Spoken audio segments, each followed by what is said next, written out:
Alright guys, welcome back to Strong Successful Male. So for today, I'm going to go over an entertaining email that was sent from a subscriber.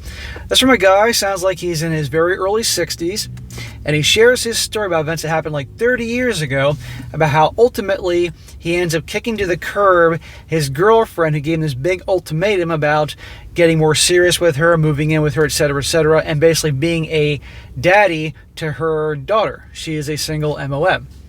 And you're going to see in this story, guys, how this gal had lots of red flags. And unfortunately, this guy was younger and didn't understand those, but eventually he'll wise up at the very end.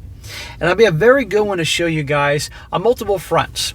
One, how, as an example, this happened 30 years ago, that the stuff I talk about is timeless. Men are men, women are women, the same crap happens whether it's now, a year ago, or 30 years ago, right? Also, you're going to see, as I talk about all the time, pay attention to who a girl hangs out with, her friends, and her family. And if there's red flags there, it's going to influence her relationship with you, etc., etc. But also, and it's something this guy didn't quite realize when he wrote this story, how it's also very important to be aware how women, when you meet a girl, and she meets you for the first time, and she's sizing you up, there'll be little tests in the beginning to see whether she decides to actually date you or keep dating you. But once, obviously, you pass those tests, there's enough attraction, she becomes like your girlfriend or a girl you see regularly, she typically ropes in a guy through the SCX, the love bombing, and all that in the beginning. And the guy, a typical nice guy, will get attached. And that's when she'll start doing tests to see if she's got the guy pee-whipped. Little things to see if he'll be obedient and compliant to things that she wants. And if he does that, then that's going to make her do more tests, bigger tests to see if she can get him pee-whipped. And eventually, that's when ultimatums start, thinking that she's got the guy wrapped around her finger and she can get what she wants. So you're going to see this in this story. And if you guys are honest, your relationship guys, you may have experienced things like this. So it's very important to be careful for that. And you can't be that guy that just lets her boss you around and do things to make her happy that you normally wouldn't do, because all it's going to communicate to her is you're weak, you're pee-whipped, and there's going to be more bullshit. But anyhow, I'm going to go through the story, guys. You'll see more what I'm talking about here. But ultimately, this guy, he handles things right. He says, Dear SSM, this is a situation I found myself in many years ago. I made a comment referring to it in the comments section of a story that you did a few weeks ago. A couple of the other commenters suggested I write you this story. It's not a long tale, but it does reinforce a couple points that you stress in your stories. For this tale, you can call me Mike. Back in my younger days, I loved dancing. A few months after I got out of the Navy, I really started living it up, and I would go out dancing 4 to 6 hours, 6 nights a week. 4 to 6 hours a night, 6 days a week? Dude, I can't imagine the amount of calories you're burning. You must have been eating so much food just to function. Not only was it a great way to hit up women, but I lost 40 pounds in about 3 months. Well, there you go. I would hit most of the dance clubs around town, but I much prefer the country and western clubs. Dude, were you line dancing? I just found that country girls, for the most part, are much more grounded and play less games. Well, I spent a lot of my life living in the country, in the rural area, and guess what? The same games go on there too. The saying that guys who can dance get more action is definitely true. I don't claim to be some major stud, but I did do a lot of business on the dance floor. I'd call myself about a 7 back then, after the weight loss, but I was hooking up with 8s and the occasional 9. The stories I could tell about you about the dancing scene could fill a few pages, but that's not relevant to this story. Yeah, the gals do like guys that'll dance, and if a guy can freaking dance and all that, that definitely moves him up in terms of getting attention from them. After getting transferred to a new city, there were not many clubs to choose from, and the pickings were slim. So after 4 years of the carefree lifestyle, I figured I was ready to start seriously dating at this time and start looking at the choices. He goes, I know, smack. Do you mean start looking for a potential wife? Is that what you meant? I took my time and found a woman who could dance, had a steady job, seemed to be lower on the crazy side of the hot crazy scale, and seemed to be a good fit. Well, by the end of this story, clearly you were wrong. She was even a good solid 7. We hit off as well and started dating. She was a divorcee and a single MOM. Smack! Now, he didn't say how old she was at the time, but I'm guessing if you were in your early 30s, she's probably at least late 20s, early 30s. But the point is, single MOM. Now, does that mean that all single MOMs, and I gotta say MOM, are going to behave in a manner like the stereotypes, the negative stereotypes? No, not everyone, but a lot do. And you're going to see here, well, you'll see. But I was 31 years old at the time, and many of the single women my age had kids, so it didn't seem like a red flag at the time. Interesting, many had them. Many single MOMs. There you go. Let's call her June.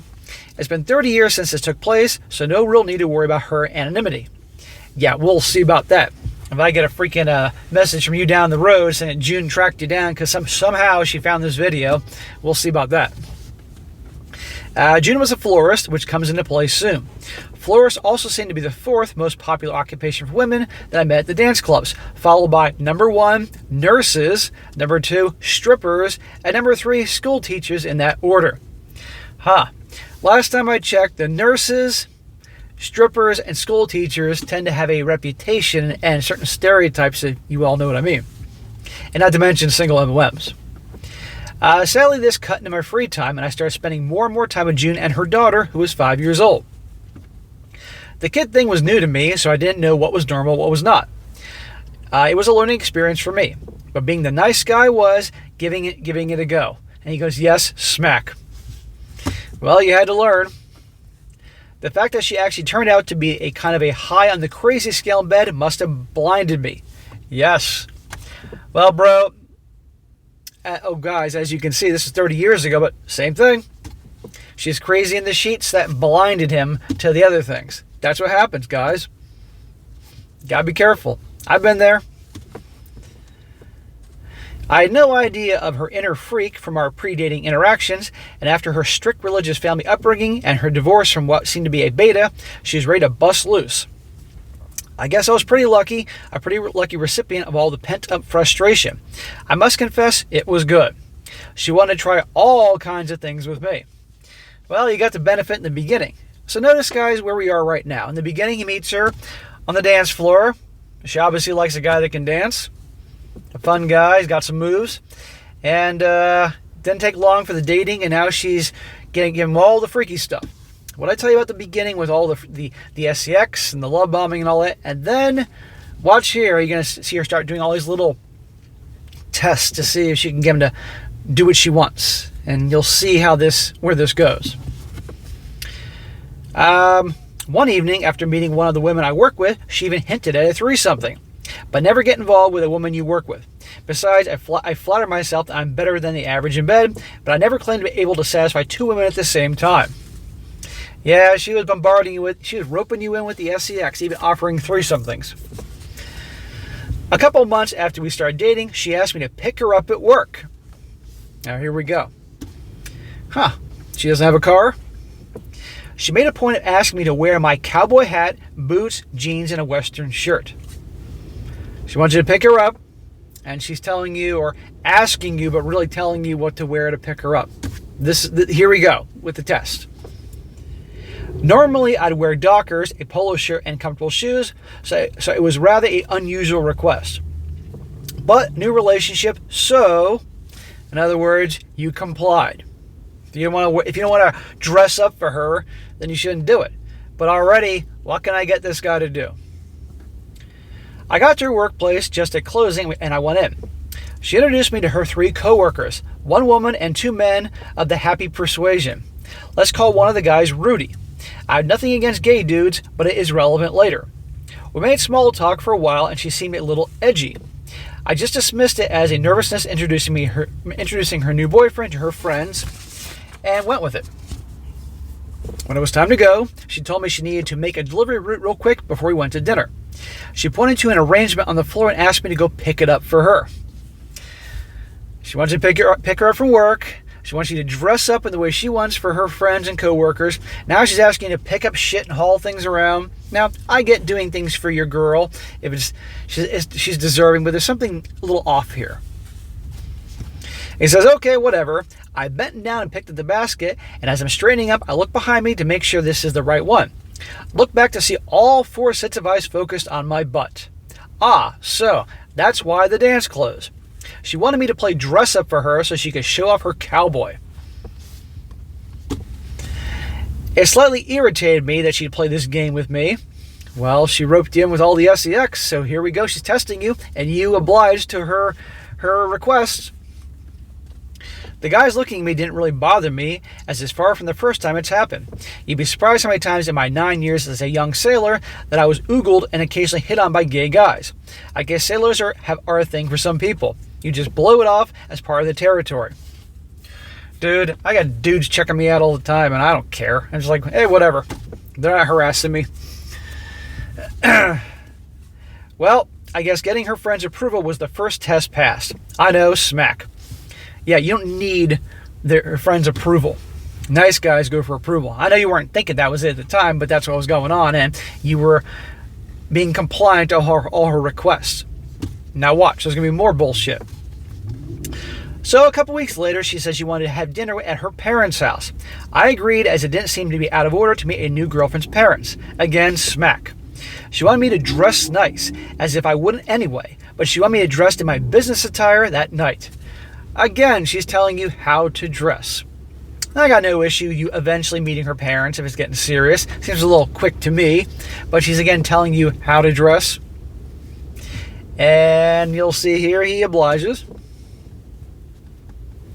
It worked for me, as I was really tired and didn't want to have to change out my work clothes before going to pick her up.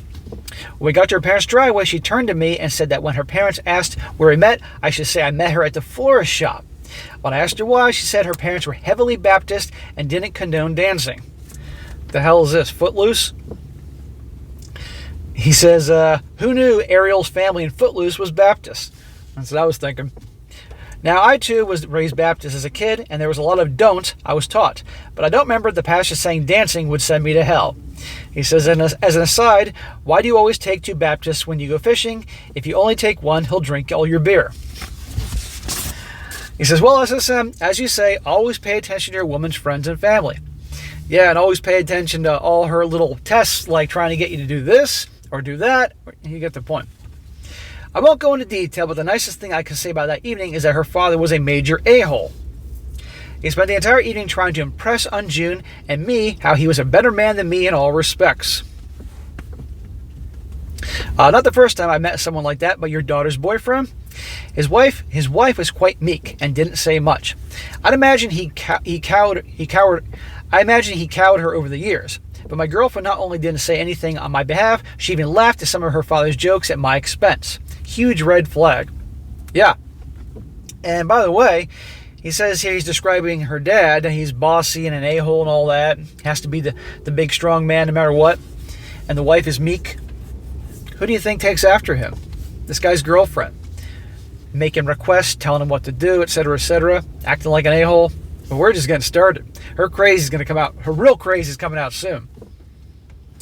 I put up with it to keep the peace, but I should have just walked out. When we left later, I didn't speak to her.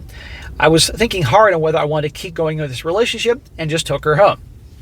But when she called to apologize the next day, I let it go. Smack. You should have broken up with her, because you know what? If her dad was treating you like that and you just met him, and by the way, her parents ought to be pretty darn happy that she has a guy that's with her, even though she's a single MOM, divorced, all that, and he's giving you a hard time. They ought to be jumping through hoops to make you happy. And you think it's going to get any better? You should have ended it with her right then and there. I wouldn't have done all that crap that she wanted to do earlier, but I know better, and you were younger. But should have walked away. He says she was extra attentive for the next couple weeks, meaning she was giving you extra SCX to make up for all this stuff, to get you back on track. And things seemed to get better. Ha. But then she was having a trouble with her landlord and had to move out of her place. I knew she was hoping I would say, no problem, we'll get a place together. But believe me, I wasn't having it. Well, good for you. I'm glad you did that. And I guarantee you that's what she was thinking. She was not anywhere near being wife material yet. What I did do was help her get a house. The man I shared an office with at work, Greg, told me that the house behind him was vacant and the owner would give her a good deal. She also hinted at help with the rent, but I never rose to that bait. Good. I'm glad you did that. And of course she was dropping hints about you helping with the rent. What has she done to deserve you helping with the rent? Come on here. But her impression obviously is, look at all the things I can get this guy to do. So of course I'll do that. But she's thinking, okay, I'll go back to the drawing board and find another way I can rope him in. I helped her move in, and things were in a steady state for a week or two until I came to pick her up one Friday night. When I came in, her daughter called me Daddy Mike. Surprised, I looked at June and she smiled hugely. I asked where that came from, and she said that her daughter needed a strong male figure in her life, and it wouldn't hurt for her to call me Daddy. It is no accident that her daughter called you that. She told her that, guarantee. I said she already had a father and she could call him Daddy. This wasn't the first time we talked about her needing discipline, and every time I expressed that she needed boundaries, June would say, she's just a little girl, let her be a kid while she can. Oh, because then she'll end up like you, who got married and divorced and had a kid in a very early age. Kids need discipline. I don't believe in this let the kids be a kid, they're only kids once nonsense, because that attitude, not teaching a kid boundaries and respect, turns into asshole, irresponsible adults. We just ended us dropping it because we could not come to an agreement. We dropped her daughter off at the sitter and went out to dinner at the club, trying to make the best of a bad start. A night of dancing always gets me in a good mood, so my outlook improved greatly. When we got back to her house that night, things seemed to have settled down. Oh, so you thought. We sat on her couch and relaxed. This was before Netflix, so instead of Netflix and chill, it was the Tonight Show and chill. After a few minutes, she took the remote and turned off the TV and said, "We need to talk." Huh. About what? She told me that things can't keep going on like this, and I had a choice to make. Oh, do tell. I could stay the night, in which case I would move in with her that weekend and get rid of my apartment, or I could leave right now and we were through. Just like that. The ultimatum. Now, what gives her the confidence to give a guy like this an ultimatum? Well, you all know. By doing and saying things and getting him to comply and be obedient, that shows I got him wrapped around my finger. When you are that guy, gentlemen, that does whatever she wants, and she throws tests at you, and she'll always throw tests, that's going to give her the assurance that she can have her way with you and drop ultimatums. And she was expecting this guy to comply. But she was wrong. I repeated my two choices back to her, and when she confirmed that I had it right, I got up, put on my hat, and left. The next morning, she called and said, "You had the night to think about it. What is your choice?" And I replied, "You said I either stay or give up my apartment or leave, and our relationship is over. You didn't say I had the right to think about it," and then I hung up. Good. Goodbye. On Monday morning, when she went to work, I went to her house and removed the few things that were there, leaving the key on her dresser. That night when she got home and saw my stuff gone, she lost it. She called me crying, asking how could I do that to her. She said I was triggering her with feelings of abandonment. Lady, aren't you the one that said pretty much either I'm moving in with you and I get rid of my place, or we're done? Well, I gave you the answer. You're the one who gave me the ultimatum. I don't want to hear you crying. I don't want to hear you saying that I triggered your poor little feelings about abandonment. Maybe there's a reason you've been abandoned before, because you're a bitch. I told her, she gave me an ultimatum, and I was just following the conditions she set. Yeah, we all heard the conditions she set. She said if I didn't stay, we were through. So I guess we were through. She said other things that I don't remember, and I hung up. As far as I was concerned, we were over. He says, over, right? Right. The next evening, my coworker Greg called and said, "Mike, does June still have a key to your apartment?" "Yep, I'd given her a key and hadn't gotten it back. June's over here and she's talking crazy. Man, you better watch out." Not crazy scale. Remember how he was roped in the beginning with all the crazy sex, and she was even offering 3-somethings? Right? There you go. He says, "Man, you better watch out. She sounds like she might come over and do something bad." I thanked Greg and hung up. Then I did something that I'd never done before. I got my sidearm out of the closet, locked and loaded, and I put it under my pillow. You must have really thought she was nuts to actually... I'm picturing you being a big guy, and I'm picturing like this little tiny little thing who acts freaking nuts. The craziest girls I've noticed, guys, are always the petite little girls. That's been my experience. It's always the ones that are like 5'2" and under, and they all got crazy eyes. And you can just tell. But they're all little hotties and do crazy things in the sack, and we're dumbasses and ignore the red flags, but that's what I'm picturing, this tiny, under 5'2" little thing. I then had a very sleepless night. First thing the next morning, I got the locks changed. She kept calling me for a few days, but when I answered and I heard it was her, before cell phones and caller ID, I just say we had nothing to talk about, and I hung up on her. She eventually stopped calling me, but it was a small town, and I'd occasionally see her driving around. I can see you driving around your truck, and you see her there, and you're like, oh shit, and you're like down below, like, so she can't see you. And she's thinking it must be a transformer driving around because I don't see a guy there in the driver's seat. On one day, I was pulling up to a stoplight. She pulled up beside me and motioned me to pull over to the gravel lot by the light. I don't know why I did it, but I pulled over. Smack. You're going to see why I'm smacking him. Maybe hoping to finally put things to rest. You can't negotiate with crazy. When we both got out of our car, she walked up to me and asked, Mike, what is Rudy's last name? Huh? Of all the ways I could have imagined this conversation might go, that question never even remotely entered my mind. What was that? I said. I couldn't have heard the question right. She said, come on, Mike, tell me, what is Rudy's last name? I told her I have no idea. She kept pushing. I know you know his last name. How else could you have gotten his phone number? Remember, guys, Rudy is her coworker, one of the male coworkers that is attracted to this dude. He says, WTF, I have no idea what you're talking about. She got this smug smile and said, I know you called him. Rudy told me you called him and asked him out on a date. He says, oh, hell no. She says, come on, Mike, what is Rudy's last name? I looked at her and said, 1, I don't know Rudy's last name. 2, I didn't call him. And 3, I didn't ask him on a date. Now, I don't know what's going on here, and I don't want to. Don't call me, don't stop me if you see me, and leave me the F alone. With that, I got back in my car and drove off. But you're thinking, I wish I never pulled over at that time. So, what's this crazy drama she's bringing to your life, saying that you called up one of her male coworkers and asked him out on a date? What did I say about women in drama? And the crazy girls? Now to explain what just happened. 2 things could have occurred. First, Rudy could have told June that I had called him and asked him out on a date to try to make her feel better by making her think that the reason I broke up with her is because I'm secretly gay.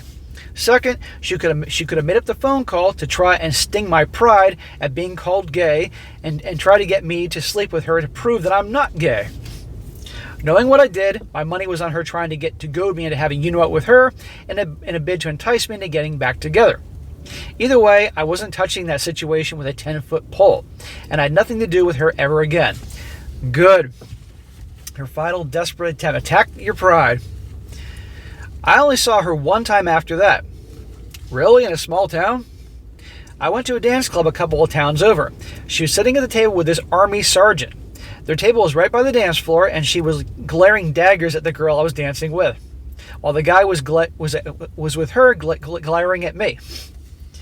Of course she's glaring daggers at the girl you're with, because probably the girl you're with is younger and prettier than her and doesn't have a kid.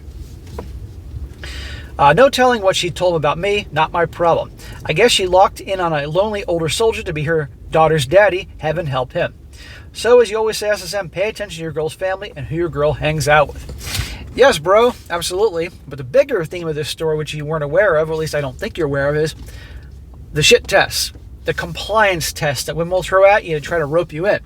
If you go along with this harebrained idea, and they usually start small, just to see if they can get you to do what they want, to see if you're pee-whipped, and if the more and more of these things you obey, that's the best way to describe it, obey her commands, then all of a sudden you get a bomb dropped on you about ultimatums and put a ring on my finger and stuff like that. And they do that because the guy has demonstrated through his actions by being compliant that in her view he's pee-whipped and I can pull these ultimatum crap. But she obviously had you wrong. So guys, remember that. Now, there's nothing wrong with doing things for your girl if she's a great girl and she treats you with love and respect and loyalty and all those things like that. But if you're just dating her a few weeks and she's bombarding you with the intent to love bombing, and crazy sex that you just really met, and all of a sudden she's pulling these things and trying to get you to do this, do that. There's a reason for that. Just be careful. And whenever a gal gives you an ultimatum that you don't want to do, goodbye. The problem is a lot of guys think so low of themselves, they think this is as good as it's ever going to get, so they'll put up with this shit. And no good relationship comes from an ultimatum. All right, it's going to be a lot of unhappiness there because no gal's going to respect a guy who they can boss around. Okay, and it's going to be a very unhappy situation. Just remember that. That's a good lesson with this story. And of course, friends and family. You should have definitely broken up with her after meeting her asshole dad, but lesson learned. So anyhow, bro, appreciate you sharing your story. And again, guys, he's early 60s. So these things I talk about don't make a difference where you are in the world, what your culture, religion is, or how far back in time it was. Men are men, women are women. It's the same crap all the time. Lots to learn from this story. All right, guys, that is it for today. Be sure to comment down below. Let me know what you think about this. Let this guy know what you think. Give this guy a shout out. I don't have a lot of guys, I would say 60 and up, watch my channel, so I appreciate you watching me and spread the word to the other bros in their 60s on up. And be sure to like the video, share with your friends, and subscribe. I'll catch you next time.